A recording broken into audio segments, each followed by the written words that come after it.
தமிழகம் எங்கும் Max Gold cash for your gold. Max Gold நீங்க தங்க மட்டும் இல்லைங்க, பிளாட்டினம், டைமண்ட், சில்வர், ரூபினி எதை வேணாலும் விற்கலாம். உங்களுக்கான பணம் ரொக்கமா கையிலயோ இல்லைன்னா பேங்க் அக்கௌண்ட்லயோ உடனடியாக செலுத்திடுவாங்க. மார்க்கெட் மதிப்பை விட 100 ரூபாய் ஒரு கிராமுக்கு உங்களுக்கு கூடுதலாக கிடைக்கும். தமிழ்நாடு முழுக்க டோர் ஸ்டெப் சர்வீஸும் இவங்க ப்ரொவைட் பண்றாங்க. உங்களுக்கு கோல்ட விற்கணும்னு அதுக்கு ஒரே ஒரு பெஸ்ட் பிளேஸ் மேக்ஸ் கோல்டு தான். கால் 04445454545. வணக்கம். Big Topic with Karthik Mayakumar. இப்போ எல்லா கிரிக்கெட் ஃபேன்ஸுக்கு இருக்க பெரிய குழப்பமே, ஏன்பா இந்தியா வர்சஸ் பாகிஸ்தான் மேட்ச் நடக்குமா நடக்காதா? ஏன்னா இந்த டோர்னமெண்ட்டை பொறுத்த வரைக்கும் ஃபைனல்ஸ் ஓடு, அது செகண்டரி. ஆனால் இந்த மேட்ச் தான் ரொம்ப ரொம்ப முக்கியம். நம்மளுக்கு கௌரவ பிரச்சனையாச்சே. இந்த போட்டியில் வர வெற்றி தோல்வின்றது நடக்குமா நடக்காதான்னு கேட்டிங்கன்னா, இப்போ பாகிஸ்தான் சில விஷயங்களை சொல்லியிருக்காங்க ஐசிசி கிட்ட. ஆனால் அதே மீடியா ரிப்போர்ட் பண்ணாக்கா, ஏன் இதெல்லாம் சொல்கிறீங்க, அப்படிலாம் இல்லை அப்படின்னு அவங்களும் சப்ப கட்ட ஆரம்பிச்சிட்டாங்க. ஒரு 3 கண்டிஷன்ஸ் வேறு முன் வச்சிருக்காங்களாம். இதெல்லாம் இதை பற்றி தான் முழுக்க பார்க்க போகிற நிகழ்ச்சிக்குள்ள போகலாம்.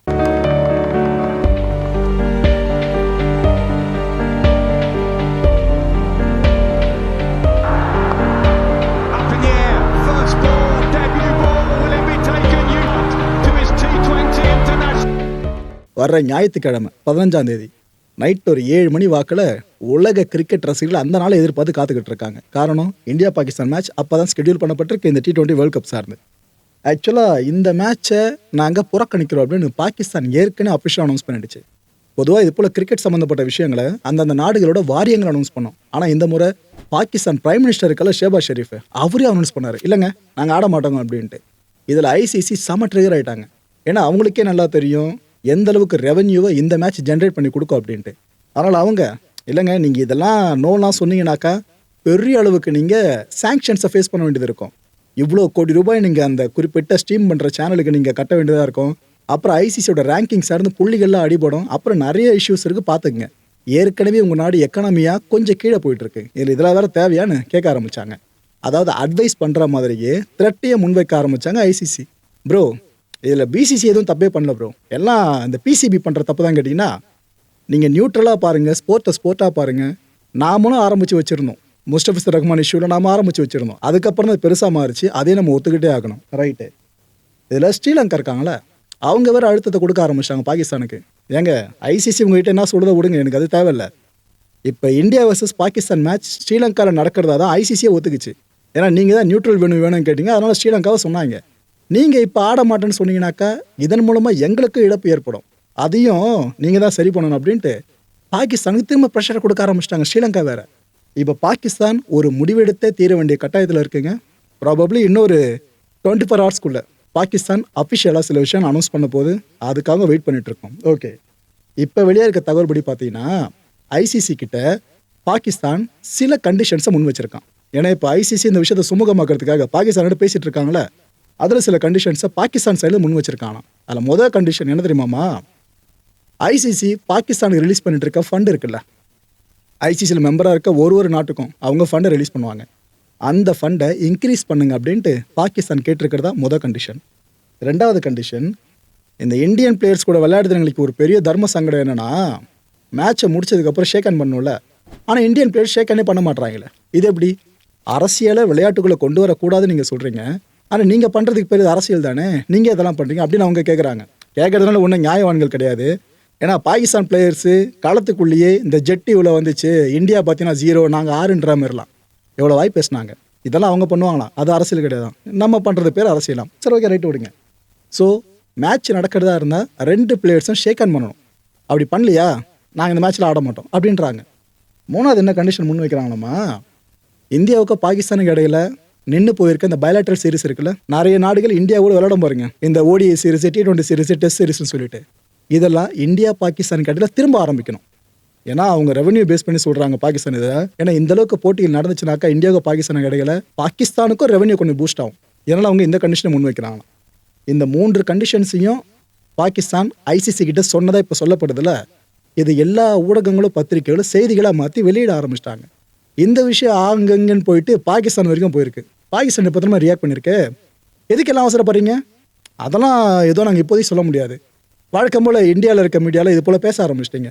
நாங்கள் சில முடிவுகள் எடுத்திருக்கோம், அதை அனௌன்ஸ் பண்ண வெயிட் பண்ணுங்கள், அதுக்குள்ளே இது போலாம் சொல்லாதீங்கன்னு ஏதோ உலக மீடியாக்கள் சொல்லக்கூடாதான், பாகிஸ்தான் தான் இதோட சொல்லணுமா நாங்கள் விளையாட மாட்டோம்னு சொல்லிட்டு. அந்த விஷயத்தை இப்போ அவங்க அனௌன்ஸ் பண்ணியிருக்காங்க. ஆனால் எது எப்படியோ அதிகபட்சம் ஒரு நாளுக்குள்ளே என்ன அஃபிஷியல் முடிவுன்றது வெளியே வரப்போகுதுங்க. ஏன்னா ஐசிசியும் ஸ்ரீலங்காவும் அவ்வளோ ப்ரெஷர் கொடுத்துட்ருக்காங்க பாகிஸ்தானுக்கு. Right bro. ஒரு கேமில் என்ன போகுது, நாம் இதை புறந்தள்ளிட்டு போகலாமான்னு கேட்டிங்கன்னா சில இஷ்யூஸ் இருக்குங்க. அதுவும் குறிப்பாக ரெவன்யூ பேஸ் பண்ணி நிறைய இஷ்யூஸ் இருக்குது. அதை பற்றி சொல்கிறேன். இந்தியா பாகிஸ்தான் ஒரு கேம் விளையாடினாங்கனாக்கா அதோட வேர்த் என்ன தெரியுமா? ரெவன்யூ மட்டுமே மினிமம் 250 கோடி ரூபாய். ஒரே ஒரு கேமுக்காக சொல்கிறேங்க. சின்ன சின்ன அணிகள்லாம் ஒரு பெரிய அணி கூட 10 விளையாட்டுகள் ஆடுறதுக்கு அந்த கிரிக்கெட் பேஸ் பண்ணி இந்தியா பாகிஸ்தான் ஒரே ஒரு கேம் ஆடுறதுக்கும் வித்தியாசம் நிறைய இருக்குது. ஏன்னா இந்த அளவுக்கு ரெவன்யூவை ஜென்ரேட் பண்ண முடியும் ஒரு போட்டிக்கே. எப்படின்னாக்கா ஒரு சீரிஸ் யோசிச்சு பாருங்க. இப்போ India versus Pakistan ODI series ஆடுறாங்கன்னா அதுக்கு எவ்வளோ கோடிகள் ரெவன்யூ ஜென்ரேட் ஆகும். T20 சீரிஸ் ஆடுறாங்கன்னா பைலேட்டரில் அதுக்கு எவ்வளோ கோடிகள் ஜென்ரேட் ஆகும் யோசிச்சு பாருங்க. இவ்வளோ பணம் வரும் பற்றில பாகிஸ்தானுக்கு. இதை மைண்டில் வச்சு தான் அவங்க பைலேட்டரல் சீரிஸை திரும்ப ரெஸ்யூம் பண்ண சொல்லி கேட்குறாங்க. ஆனால் நம்ம என்ன தெரியுமா ஒரு விஷயத்தை கன்சிடர் பண்ணுறோம், கன்சர்னாக பார்க்குறோம். இப்போ இந்த அளவுக்கு பணம் பாகிஸ்தானுக்கு கிடைக்குது அப்படின்னா அது அவங்க அந்த நாட்டில் இருக்க குழந்தைங்க கல்விக்காகவும் அங்கே இருக்க மக்களோட நல்வாழ்வுக்காகவும் நாடு சார்ந்து நிறைய இன்ஃப்ராஸ்ட்ரக்சரை, நிறைய ரோடு போகிறது, பாலம் போகிறது, இதுக்கெல்லாம் பயன்படுத்தவும் நினைக்கிறீங்க. பெரும்பாலும் பயங்கரவாதத்துக்கு ஃபண்டு பண்ணுற வாய்ப்பு இருக்குது. இதுக்காக இந்தியா இல்லைங்க பாகிஸ்தானோட ஆட மாட்டோம்னு திரும்ப திரும்ப சொல்லிட்டு இருக்காங்க. ஆனால் இப்போ கடைசி நேரத்தில் பாகிஸ்தான் செக் வைக்கிற மாதிரி இந்த கண்டிஷனை முன் வச்சிருக்காங்க அப்படின்னா எதுக்காக ஏன்றது இப்போ உங்களுக்கே புரிஞ்சிருக்கும்.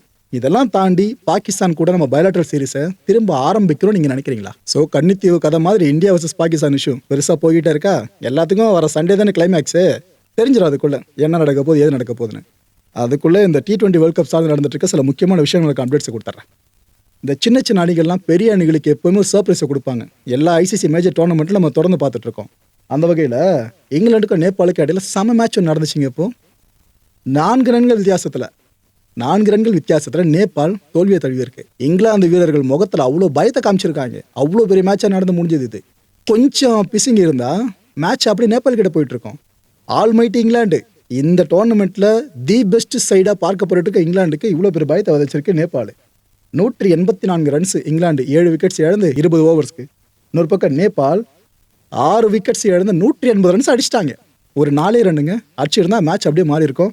மிஸ் ஆகிடுச்சு. இந்த போட்டியில் ஆட்ட நாயகன் பார்த்தீங்கன்னா நம்ம வில் ஜாக்ஸ் தான், இங்கிலாந்து பிளேயர். அவர் இடத்துல நம்ம சொன்னார் மேட்ச் முடிஞ்சதுக்கப்புறம், ஏங்க என்னமா ஆடுறாங்க அந்த பசங்க, நேபாள் பசங்க, நான் எல்லா கிரெடிட்ஸையும் அவங்களுக்கே கொடுக்க விரும்புகிறேன். வேற லெவலில் அவங்க கிரிக்கெட் ஆடுறாங்க, என்ன டீமுங்க அந்த பிளேயர்ஸில் அப்படின்னு ஓகோன்னு போயிருந்திருக்காப்ல. இங்கிலாந்துக்காக ஆட்ட நாயகன் விருது வென்ற ஒருத்தர் நேபாள் அணி சார்ந்து இவ்வளோ பேசியிருக்காப்ல. இன்னொரு பக்கம் நம்ம டேல் ஸ்டெயின் இருக்கார்ல, நாளாக அவருக்கு தீவிரமான ஃபேன்னு சொல்லலாம். பவுலிங் அப்படி இருக்கும் தலைவந்து, முன்னாள் சவுத் ஆஃப்ரிக்கன் பிளேயர். அவர் இப்போ என்ன சொல்லியிருக்காரு, ஏன்பா நேபாள் என்னப்பா இந்த ஆட்டம் ஆடுறீங்க, ஒன்றும் கவலைப்படாதீங்க, உங்களுக்கு கிரிக்கெட் சார்ந்து எந்த ஹெல்ப் வேணாலும் சொல்லுங்கள், நான் உங்களுக்கு சர்வீஸ் பண்ண காத்துக்கிட்டு இருக்கேன் அப்படின்னு டேல் ஸ்டெயின் இப்போ ஓப்பன் அனௌன்ஸ் பண்ணியிருக்காரு. இவ்வளோ பெரிய லெஜெண்டரி பவுலர் இவ்வளோ பெரிய அனௌன்ஸ்மெண்ட்டை கொடுக்குறத நேபாள் டீமை ரெக்கக்னைஸ் பண்ணுற விஷயம் தான். அதில் மாற்றுக்கிறதே கிடையாது. இன்னொரு கேள்வி ஒன்று கேட்டிருந்தாங்க. இந்த நந்தன் யாதவ் இருக்கார்ல, நேபாளில் ஒரு முக்கியமான பிளேயரு. அவர்கிட்ட கேட்குறாங்க, ஏங்க இங்கிலாந்து கேம் நீங்கள் ஆடுறதுக்கு முன்னாடி மனசில் என்ன வச்சுட்டு வந்தீங்க அப்படின்ட்டு. அப்புறம் என்ன தெரியுமா சொன்னார், பெருசாலாம் ஒன்றும் இல்லைங்க, MS தோனி மாதிரி நம்ம பிளேயர்ஸ் எல்லாருமே 6 அடித்தா போதும், நாம் ஜெயிச்சில்லாம் நினச்சி தான் நாங்கள் உள்ளே வரோன்ட்டு சொல்லியிருந்தாப்புல. எந்த அளவுக்கு இந்தியன் டீமை ஒரு ஐடலாக நேபாள் டீம் பார்க்குதுன்றதுக்கு இதை விட சான்று வேறு எதுவுமே உங்களுக்கு வேண்டாம். இன்னொரு பக்கம் இந்தியா சார்ந்து வேர்ல்ட் கப் நடக்குது அப்படின்னா இந்திய அணி கிளம்புறாங்கன்னா தான் நம்மளோட கூட்டம் சேரும்னு சொல்ல முடியாதுங்க. எந்த மற்ற அணிகள் கிளம்புறாங்கன்னா அவங்களுக்கான சப்போர்ட்டை நம்ம தெரிவிப்போம். அந்த ஒரு விஷயம் நடந்துக்கிட்டே இருக்குன்னு தான் சொல்லணும். வான்கடேயில் 17,000க்கும் மேற்பட்ட ஃபேன்ஸு, ஈடன் கார்டன்ஸில் 19,000க்கும் மேற்பட்ட ஃபேன்ஸு. இது என்ன பிரமாதம். நம்ம சென்னை சேப்பாக்கில் நடந்த மேட்ச் இருக்குல்ல, அதை 21,000க்கும் மேற்பட்ட ஃபேன்ஸ் அரங்குக்கு வந்து பார்த்துருக்காங்க. இந்தியன் டீம் ஆடாத போட்டிக்கிறதெல்லாம், ஆனாலும் இவ்வளோ கூட்டம் குவிஞ்சிருக்குல்ல. ஸோ இந்தியாவில் கிரிக்கெட் அப்படின்றது எப்போவுமே அல்டிமேட் அப்படின்றது இங்கே தெளிவாக தெரியுது. இன்னொரு பக்கம் இட்டலி அவங்க T20 வேர்ல்ட் கப் டெபியூவை இப்போ பண்ணிட்டாங்க இந்த டோர்னமெண்ட் மூலமாக. இட்டாலிலாம் கிரிக்கெட்டில் இந்த அளவுக்கு மேலே வரும்ன்றதுலாம் பெரிய விஷயம் மக்கள், ஆனால் வந்திருக்காங்க. இது கிரிக்கெட்டு கிடச்சிருக்க பெருமை தான். ஏன்னா அமெரிக்கா இட்டலியில் உள்ளே வந்திருக்கு, கிரிக்கெட் கிடச்சிருக்க பெருமை தான் சொல்லணும். இன்னொரு பக்கம் தலைவன் டொனால்ட் ட்ரம்ப் இருக்கார்ல, அவர் வாழ்த்து தெரிவிச்சிருக்காரு அமெரிக்க டீமுக்கு, உங்கள் பசங்களா நல்லா ஜெயிச்சுட்டு வாங்க அப்படின்ட்டு. ஆனால் USA சும்மா சொல்ல முடியாது, இந்தியாவை ஒரு கடத்தில் பயமுறுத்துகிற ஞாபகம் இருக்கா? Okay right. சாதனைனா இப்படி இருக்கணும்னு ஒரு விஷயத்தை உங்ககிட்ட ஷேர் பண்ணுறேன். இது ஒரு பையன் தெரியுறாருல, இவர் தான் நீங்கள் எங்கேயும் பார்க்குறீங்க. இந்த T20 வேர்ல்ட் கப்பில் USA அணியோட கீ பவுலராக திகழ்ந்துட்டு இருக்கிறது அவர் தான். பேர் ஹக்மீத். ஆக்சுவலாக இவர் 2012 அண்டர்-19 கிரிக்கெட் வேர்ல்ட் கப்பில் இந்தியன் டீமுக்காக ஆடினாருங்க இவர். இதுக்கப்புறம் IPLல ராஜஸ்தான் அணிக்காக எடுக்கப்பட்டிருந்தார். இப்போ அவர் எங்கே ப்ளே பண்ணிட்டு இருக்காரு, அமெரிக்கா அணிக்காக T20 வேர்ல்ட் கப்பில் ஆடிக்கிட்டு இருக்காரு. ஆனால் இவர் இப்படி மாறின கதை தெரியுமா உங்களுக்கு? 2017 வருஷம் இவரை அரெஸ்ட் பண்ணோம். எதுக்கு தெரியுமா? இந்த மும்பை ரயில்வே ஸ்டேஷன் இருக்குல்ல, அங்கே காரை இவர் ஓட்டி ஏதோ கேஸ் ஆகிட்டு அரெஸ்ட் பண்ணோம். அரெஸ்ட் பண்ணி இப்படி ஒரு காட்சிப்படுத்தியிருந்தோம். அப்பேற்பட்ட இவர் தான் இப்போ அமெரிக்காவை ரெப்ரசன்ட் பண்ணி T20 வேர்ல்ட் கப்பில் ஆடிக்கிட்டு இருக்காரு. சாதாரண இப்படியும் இருக்கலான்றதுக்கு தலைவன் நல்ல எக்ஸாம்பிளாக இருக்காருங்க.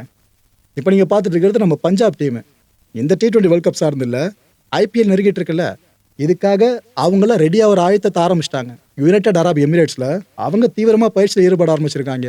ஸோ ஐபிஎல்ல இந்த முறை கப் அடிச்சே தீரணும், மிஸ் ஆனதை விடக்கூடாதுன்றத எவ்வளோ தீர்க்கமாக மனசில் வச்சுட்டு இருக்காங்களோ அவங்க இப்போவே ஆரம்பிச்சிட்டாங்க எல்லாத்தையும். இன்னொரு பக்கம் பார்த்தீங்கன்னா நம்ம கௌதம் கம்பீர் இருக்கார்ல, அவர் T20 வேர்ல்ட் கப் ஸ்குவாட் இருக்கு பாருங்க, நம்ம இந்தியன் டீமு, அவங்க எல்லாரையும் வீட்டுக்கு அழைச்சி விருந்து கொடுத்துருக்காப்புல. சூப்பராக ஆடுறீங்க, இப்படியே ஆடுங்கப்பா, பயம் இல்லாமல். மேபி கம்பீர் கூட டீமுக்கு இருக்க அந்த இணக்கம் இருக்குல்ல, அதை எல்லாருக்கும் பறைசாற்றுற மாதிரி தான் இந்த ஒரு டின்னர் ஈவெண்ட் நடந்திருக்கு. இந்த நாளில் ஒரு முக்கியமான பிளேயருக்கு நம்ம பிறந்த நாள் வாழ்த்துக்களை சொல்லி ஆகணுங்க. ஆஸ்திரேலியாவோட தி எவர்னு சொல்லலாம். எப்போவுமே இந்த பவுலிங் யூனிட் எடுத்தாலே தலைவன் தான் கிங்கு, கிளென் மெக்ராத். இவருக்கு இன்னைக்கு பிறந்த நாள். சாதாரண பிளேயர் அவர். 1999, 2003, 2007 3 முறை வேர்ல்ட் கப் வின்னருங்க நம்ம மெக்ராத்து. 2006 சாம்பியன்ஸ் ட்ராஃபி வின் பண்ண டீம்லையும் தலைவன் தான் ஆதிக்கம். Most wickets in world cup ஹிஸ்ட்ரின்னு எடுத்துக்கிட்டிங்கன்னா மெக்ராத்து தான். அவ்வளோ ஏன் இன்டர்நேஷ்னல் விக்கெட்ஸ் எவ்வளோ தெரியுமா வருது? 949. இப்போ ஏற்பட்ட லெஜெண்டரி பிளேயருக்கு நாம இந்த நாளில் பிறந்தநாள் வாழ்த்துக்களை பதிவு பண்ணிப்போம். அடுத்த நிகழ்ச்சியை சந்திக்கலாம். நன்றி, வணக்கம். தமிழகம் எங்கும் Max Gold, cash for your gold. Max Gold நீங்க தங்க மட்டும் இல்லைங்க, பிளாட்டினம், டைமண்ட், சில்வர், ரூபினி எதை வேணாலும் விற்கலாம். உங்களுக்கான பணம் ரொக்கமா கையிலயோ இல்லைன்னா பேங்க் அக்கௌண்ட்லயோ உடனடியாக செலுத்திடுவாங்க. மார்க்கெட் மதிப்பை விட 100 ரூபாய் ஒரு கிராமுக்கு உங்களுக்கு கூடுதலாக கிடைக்கும். தமிழ்நாடு முழுக்க டோர் ஸ்டெப் சர்வீஸும் இவங்க ப்ரொவைட் பண்றாங்க. உங்களுக்கு கோல்டை விற்கணும்னு அதுக்கு ஒரே ஒரு பெஸ்ட் பிளேஸ் மேக்ஸ் கோல்டு தான். கால் 04445454545. என் அன்பார்ந்த மாயம் ஸ்டுடியோஸ் நேயர்களே, மாயம் பக்தின்னு ஆன்மீகத்துக்காக பிரத்யேகமாக ஒரு சேனலை கொண்டு வந்திருக்கோம். மறக்காம சப்ஸ்கிரைப் பண்ணி அந்த சேனலுக்கு உங்களோட ஆதரவை மனப்பூர்வமாக தெரிவிங்க. வணக்கம் மாயம் ஸ்டுடியோஸ் நண்பர்களே. மாயம் ட்ரெண்ட்ஸ் அப்படின்ற ஒரு புதிய ஃபேஸ்புக் பேஜை ஓப்பன் பண்ணியிருக்கோம். நீங்கள் யூடியூப்பில் பார்த்துட்டு இருக்கீங்களா நம்மளோட கான்டென்ட்ஸ்லாம், இதெல்லாம் விட ஒரு படி மேலே ரொம்ப கிறிஸ்பாகவும் ரொம்ப சூப்பராகவும் நிறைய கான்டென்ட்ஸ் உங்களுக்கு இந்த பேஜில் காத்துட்டு இருக்குங்க. ஸோ உடனடியாக ஃபேஸ்புக் பிளாட்ஃபார்ம் போங்க, மாயம் ட்ரெண்ட்ஸ்னு டைப் பண்ணி சர்ச் பண்ணி நம்ம பேஜை ஃபாலோ பண்ணுங்கள். அப்படியே நம்ம சேனலையும் நீங்கள் சப்ஸ்கிரைப் பண்ணிட்டீங்க அப்படின்னா இன்னும் நிறைய புது கான்டென்ட்ஸை உங்களுக்காக ப்ரொடியூஸ் பண்ணி கொடுத்துக்கிட்டே இருப்பாங்க. நீங்கள் பண்ணுற ஒவ்வொரு சப்ஸ்கிரிப்ஷனும் எங்களுக்கு பெரிய மோட்டிவேஷனாக அமையும்.